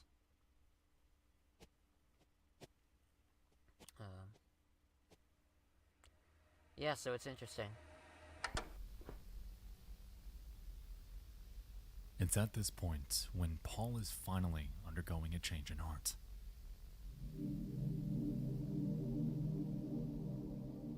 The game's mechanics, the bizarre changes at the drop of a hat, the visual distortions, the cryptic responses from Tool, things taken a mind of their own, and the questions constructed by a character that seems to have its own intentions are finally compounding into less of a game and more of what seems like an entity. Paul is finally realizing what we as a viewer already have, that Petscop isn't and has never been the gift plane, because the vast majority of the development effort has been focused on everything taking place in and around the new maker plane. Looking back on Paul as a character, he is a person ravaged by curiosity.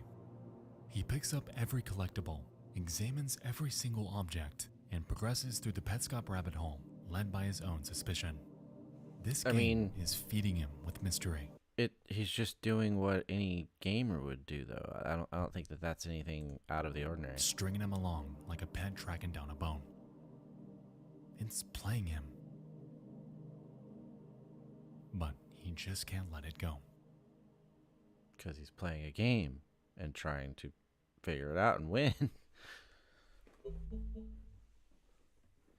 I think that's the only part of this that bothers me, is it's like, it just seems like a really well constructed game with kind of a crazy lore and all that kind of stuff, but it's this trying to make Paul a character in it that's just weird to me.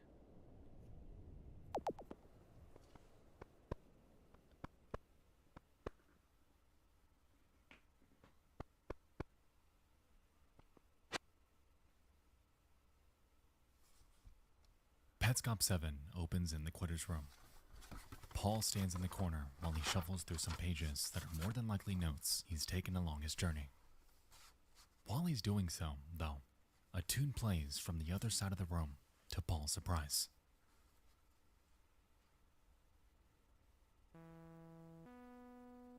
Something's happening.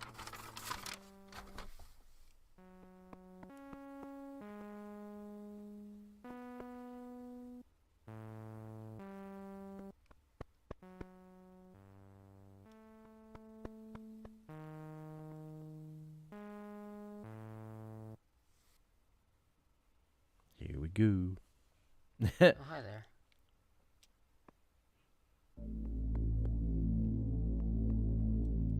Immediately after this song finishes, the girl pops in and follows Paul as she did before.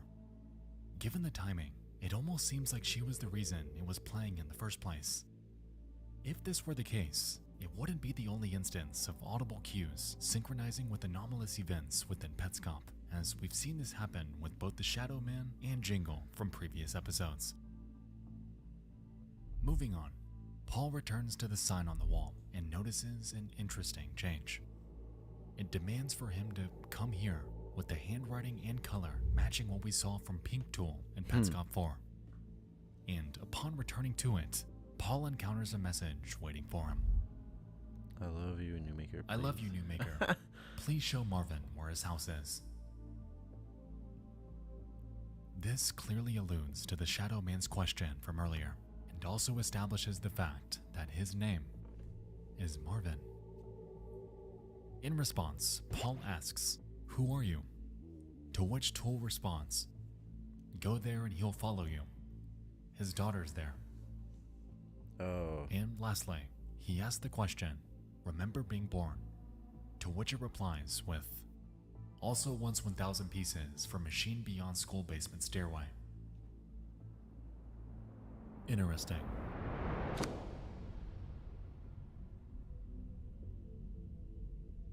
So, Marvin, a person who, in previous episodes, was hinted at possessing negative intentions. Someone who, quote, picks up tool, hurts me when PlayStation on. Someone who is looking for their house, is looking for a school, and who has a daughter. I'm sure you can see the parallels between he and who we assumed to be Kare's father from earlier. This was the man that was excited to hear the news of her picking at her eyebrows. The man So who was weird. thinking about her in the bathtub. And the Also one man weird. in the very same note that later references a school. Now, I'm not definitively saying that Marvin is Kare's father. However, the evidence is clear. The only connection we need to really drive this home is a link between Marvin and the color green. If we establish that, we can then learn a Yeah, it bit uses more the about green. Kare's home life to seriously begin dissecting Quotation Petscop's marks. underlying story.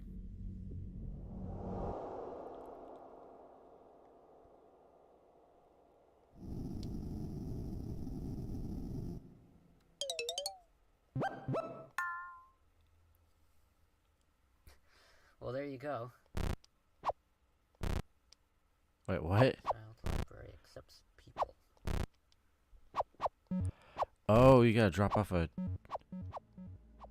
Paul returns to the child library and interacts with what appears to be a Dropbox. He opens the compendium to select a pet.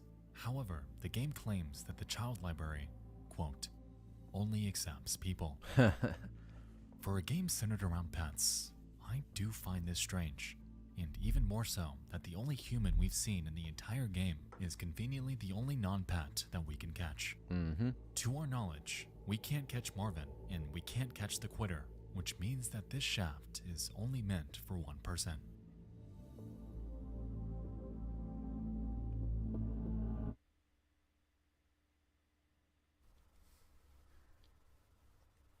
So he's gotta try and, like, find her in the room, or?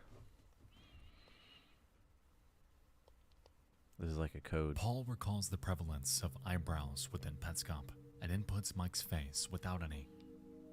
Upon entering the generated room, we observe a road, stars, and a gift box on the carpet with the car and Rubik's Cube on the table. To be honest, nothing here really stood out to Paul. But that's okay, because he had a better idea. He enters Kare's face, but with eyebrows. Specifically, Mike's. It doesn't like This that. one is Care with eyebrows.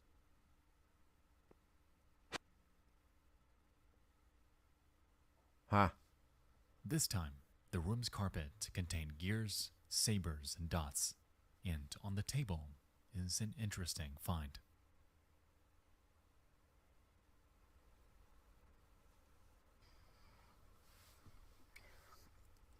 So this is Care with eyebrows. I put Mike's eyebrows on her.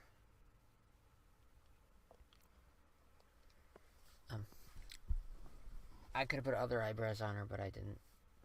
I put Mike's on her. I don't know if this... I can't tell. I can't tell if it recognized it or not. Because everything looks So is the blacked out like spot any other room. actually like that, or is it an object we can't see? Here. Except it puts this...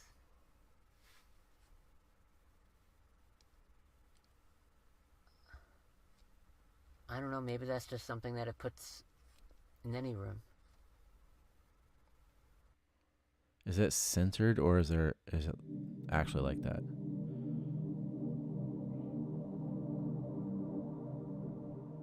Barring the fact that the item on the right is censored, we'll come back to that. Okay. Whatever it was unnerved Paul so much that he's left second guessing if the game placed that item there intentionally, or if this was completely random. He states over and over that he could have generated any room using any eyebrows, but he put mics. Effectively, he's trying the best he can to rationalize why something so jarring could be rendered in a game like this, attempting to explain it away as mere chance. Regardless of what he thinks though, the blocks to our left tell us as a viewer all we need to know. Because they spell out care. Huh? This room was entirely intentional, and given that censor, Paul has uncovered something that he more than likely was not supposed to. And towards the video's end, this idea is cemented further.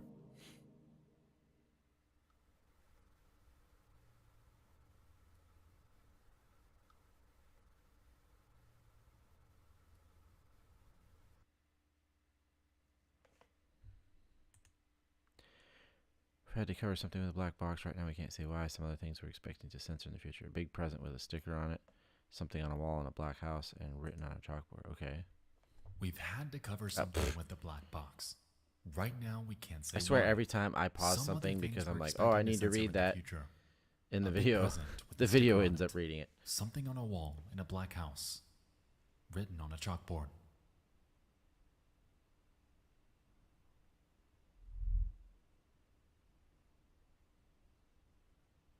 A second reference to a group. At this point, it's safe to assume that Paul is not in control of the Petscop YouTube channel. The gameplay, yes. The channel, no. Whoever they are know the content of Paul's gameplay to come, leading us to theorize that he either pre-recorded all of this for these people, or that this group is behind the Petscop game and know of the exact spots to censor once he gets there. No matter what it is though, we're left to wonder why Paul's experience is being shared with the world like this. In prior episodes, he's had conversations with family members and presumably close friends. So why share something so intimate? With this knowledge, I can't help but call into question the well-being of Paul as a person. Oh my What we God. assumed was a real-time set of recordings for a close friend has morphed into something ominous and cryptic. And given the mental toll Petscop has already taken on him, I'm honestly not very optimistic on how he's doing now.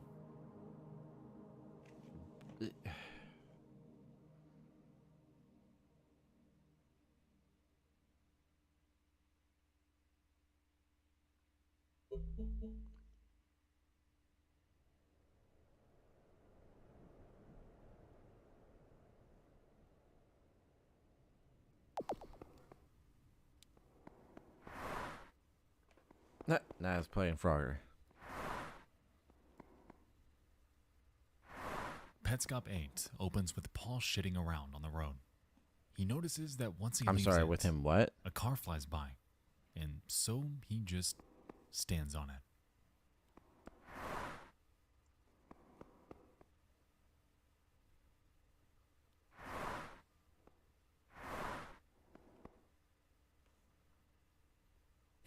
And a few moments later,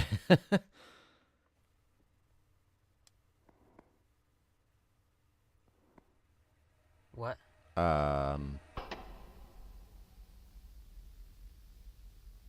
fucking bingo. Marvin is green. Marvin is Care's father. Every connection so far every hint in that note, from Tool and from what Marvin's trying to find, lines up. So let's see what he wants. What?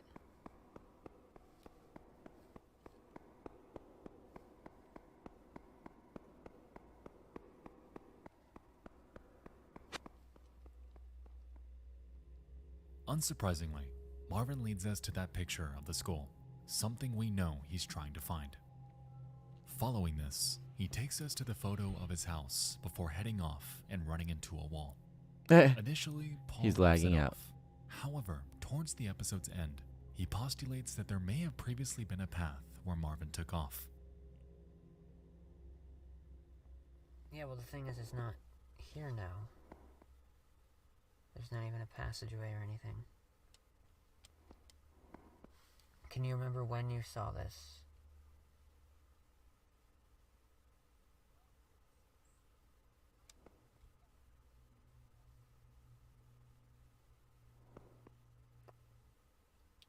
Well, it could have changed between then and 2004. After 2004, my mom had it reportedly.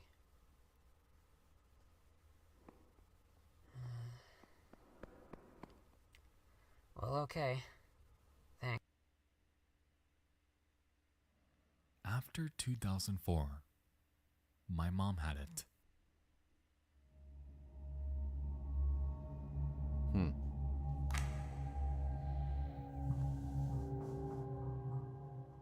Given Paul's prior confusion about this game, it's safe to assume that he's referring to it on the phone.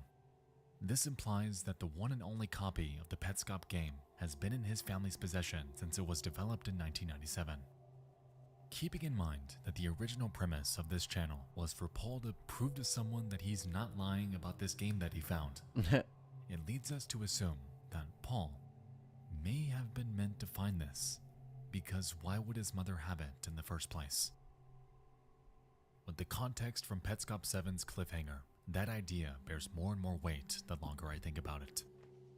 In some capacity, his actions are being watched, and while we're unsure of exactly why, it's crystal clear that Paul has lost control of the very thing he simply set out to explore.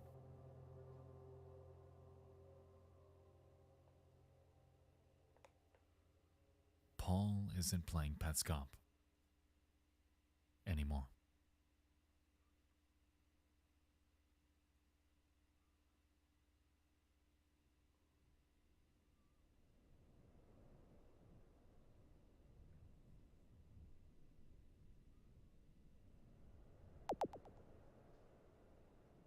I think the thing that'll be like most interesting to me is when it explains why it's called Petscop.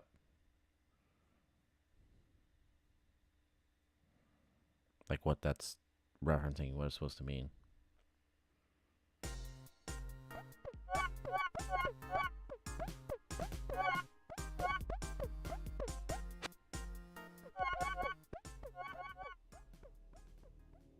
Petscop 9 begins at the title screen. Given the silence, it implies that the console has been left unattended. A few moments later, we can observe a loading screen before a Petscop demo begins to play. Interestingly, this takes place at even care. However, various doors, rooms, and even the music are completely different from how it was when Paul first experienced it. One of the most interesting bits of gameplay comes from the treadmill room. As we can recall, Paul had used this to catch a pet. However, here, that pet is non-existent. Nevertheless, the player still jumps upon the treadmill to lower the number from 16 to 3 before stopping for a very noticeable amount of time.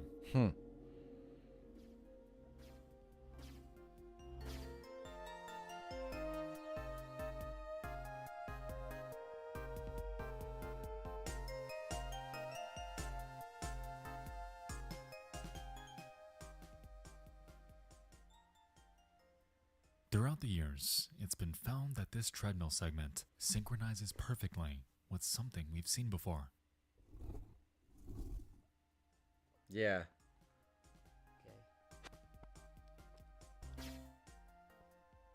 Okay. Clever.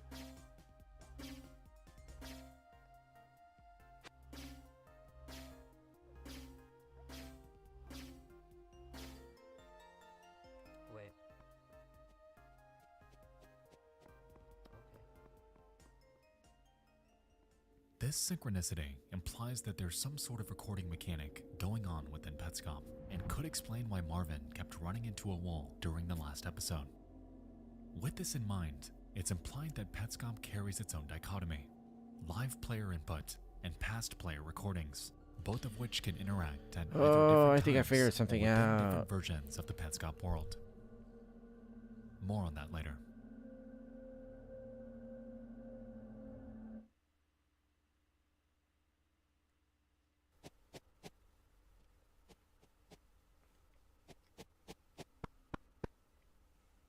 I have this feeling that Later, we see Paul messing around in the yard. the player character is Marvin. He heads in to check on Distorted Care before poking around the entrance to that basement. To his surprise, though, he glitches through the shed wall to become the Shadow Man referenced in his note, and follows up on this by heading to where the windmill should be. You're kidding me.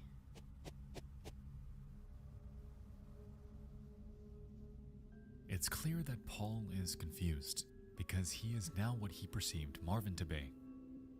He's an enigma, a shadow, a featureless creature that symbolizes the very thing Petscop is trying so hard to be. Upon heading inside the windmill, Paul encounters a sign with another face and a figure of a little girl perched atop a contraption. To What his the right hell? is Tool, and after interacting with it, it gives him 50 bits.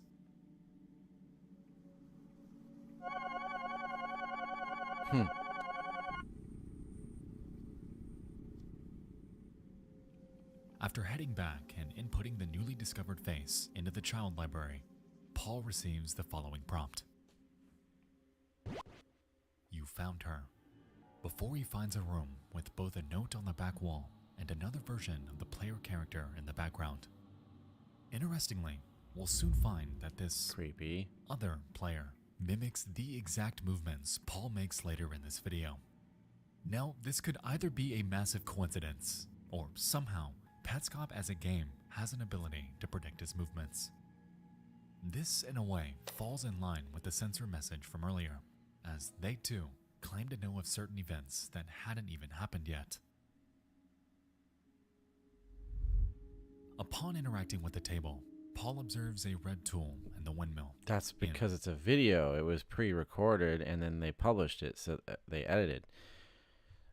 There's some definite like plot After holes. examining the note on the back wall, he finds that it reads the following. You must have guessed, but I was looking through your things. I found that picture of you from 1977, standing in front of an old windmill with your friend. You went there, and it was a bad idea. Your friend and the windmill both disappeared into thin air. Her sister was holding the camera.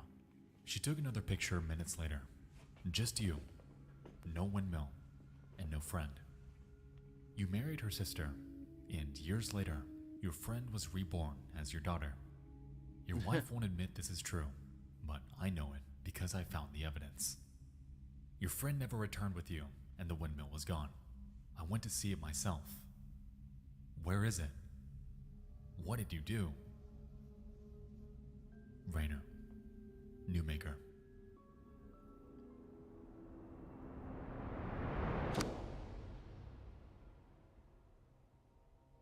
Alright, so we have a second mention of the phrase your wife. The first referencing Care, who wasn't growing eyebrows, and now referencing how she won't admit this windmill situation is true. So, backing up, we have a strange situation involving who I'm assuming to be Marvin and two sisters, his future wife and his friend, who all went to an old windmill in 1977. At some point, both his friend and the windmill vanished.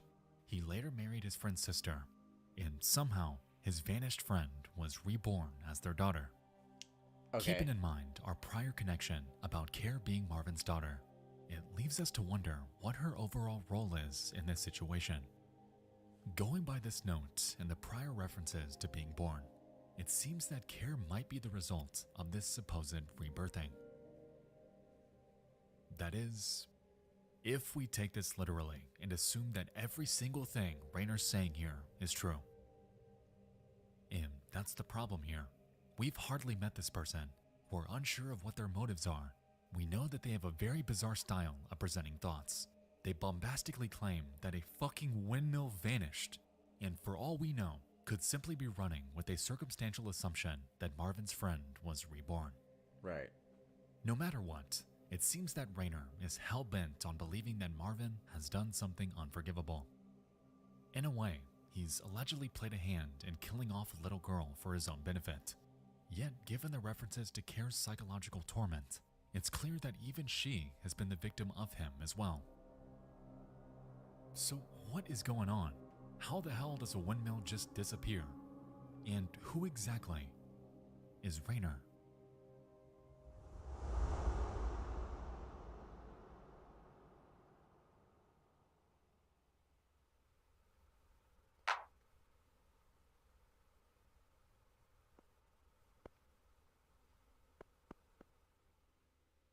Paul leaves through the back of this room, heads down a hallway, and into a party room with 2 gifts. When he opens the first gift, he obtains a green key, and upon opening the second, this happens.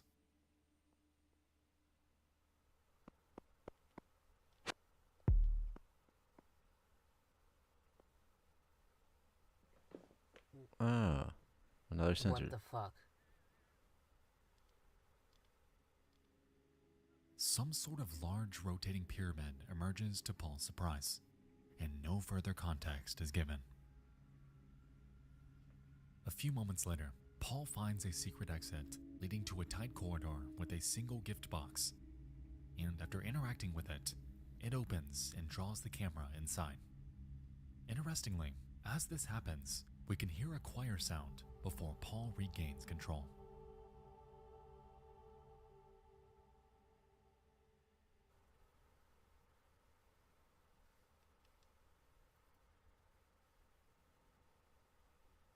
Oh, we're back.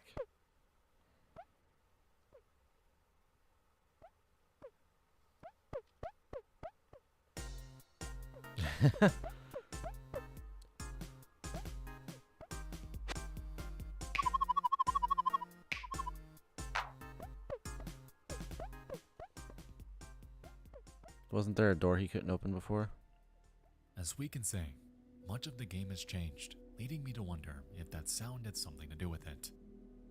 Much like the demo, new doors are open, we have different music, and small details are rearranged.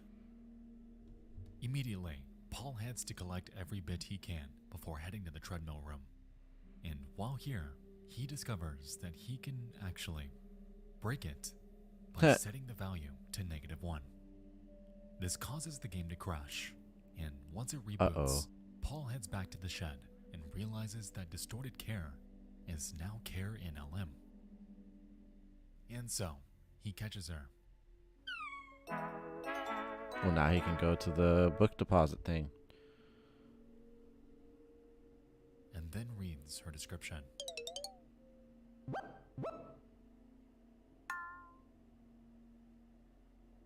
Why is there a book of baby names? Care in LM escaped from the school's basement and wandered the Newmaker plane for days. To catch her, you had to lie, but it may not be a lie forever. You're the Newmaker. You can turn Care in LM into Care A and close the loop. After this, Paul heads back to the child library to place Care in LM into the shaft. The game responds, "You've decided to leave Care in LM. If you change your mind within 6 months, you can take Care in LM back." What month is it anyway? What year is it? And following this, he recreates Care's room, heads inside, catches her again, and brings Petscop 9 to its end.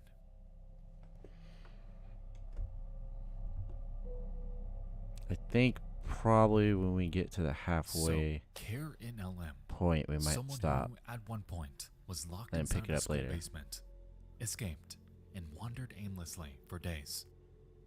Given the end of her description, it implies that this may be the incorrect Care to catch. This is the bad ending in a way. Huh. However, We apparently are the new maker, the one in charge, the one that can make change. And so we're tasked with closing this loop she's trapped in by finding either Care A or B and unraveling the full context of her story. With the knowledge that Marvin's looking for a school, combined with the fact that Care at some point escaped from its basement, Escape it's from. highly plausible that he had something to do with this.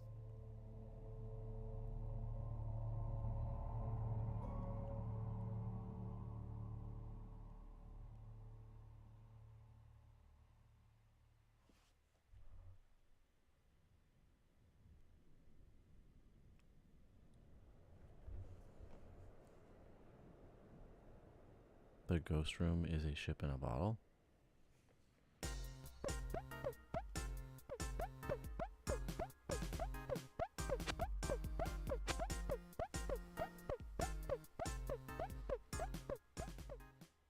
Petscop 10 begins with Paul poking around the altered version of Even Care, which from here on we'll just call Odd Care.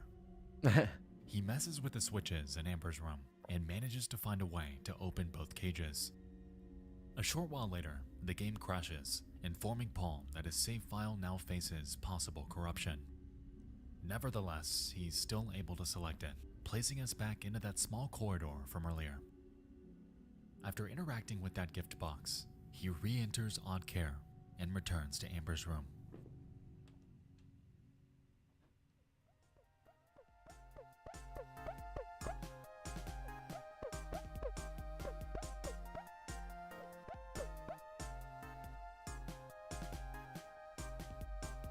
Dang, did everybody leave? There you go.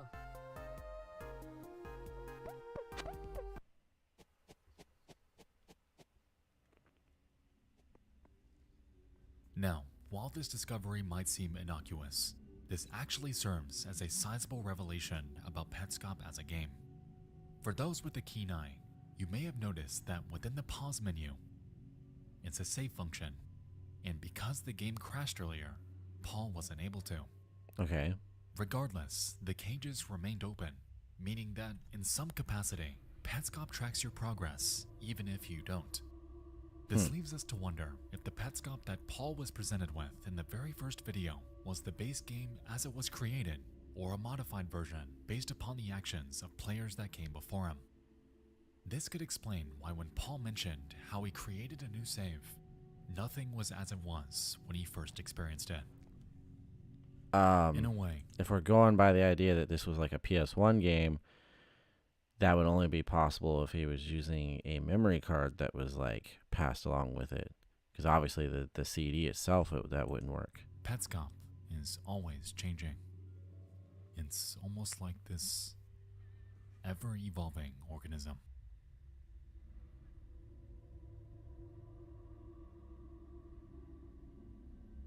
Paul heads back to the quitter's room and finds that, finally, he's on the true side. After checking out the note on the wall, it reminds him of Tool, and so he returns to ask more questions. What month is it? And what year is it? He asks, both of which produce the same response, being a calendar. At the very end, though, Paul asks one last question. Where was the windmill? And prompts yet another sensor.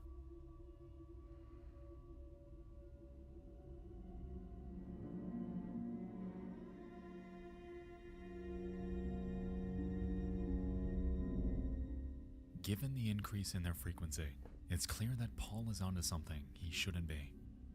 He's likely solving what those before him haven't, causing the channel owners to overcompensate by censoring things from the public eye.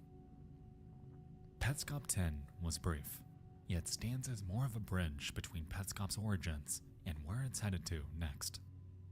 After watching this series from start to finish, it's safe to say that we really haven't seen anything yet. The underlying story has hardly taken root, so don't touch that dial. Okay, so this is You and I have got a long way to go. Yeah, this is the checkpoint here. It's about the midway point of the video. It's intriguing. There's some plot holes to it that, like, I feel like if the whole thing wasn't trying to make Paul somehow like a character in the world, when in reality, and like, oh, like that he's somehow like being pulled along for this adventure and being recorded and all. It's a YouTube channel where somebody, you know, had this game that they emulated as like a PS1 game essentially, and created this creepy pasta style world out of it, right? That's what it is. And if it had been kind of left as that, I think it would have been fine. I think that they're trying to create this like meta mystery out of it is not really that believable.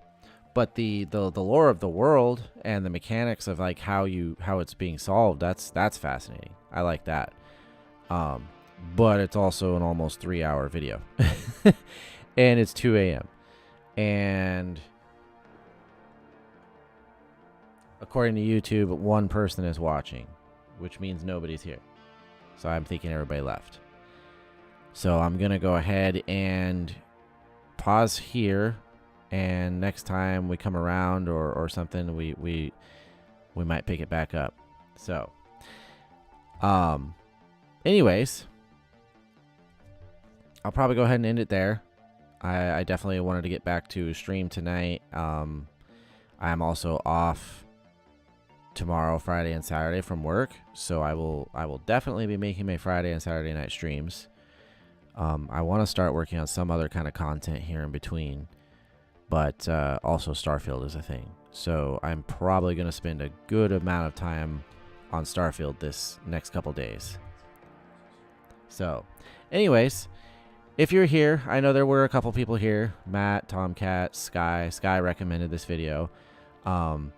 So I definitely want to finish it. So next time I think what I'll do is I'll wait until the next time Sky is in chat, and then that'll be a stream where we finish it. If Sky is not here for a stream, then I'll probably do other stuff, because this was their thing that they requested. So I prefer to continue it when they're here. But anyways, if you checked out the stream, or if you check it out as a video on demand, appreciate you being here as always. Monday, Wednesday, Friday, Saturday nights at midnight. I may try some other things to mix it up as well when I have the time. And then, of course, there's the Weekly Takes podcast every Sunday evening, 15 minutes about, with 3 different subjects that are about 5 minutes long that I talk about each one. And yeah, follow me on Instagram and Threads at Rival Indigo. And we'll see you next time.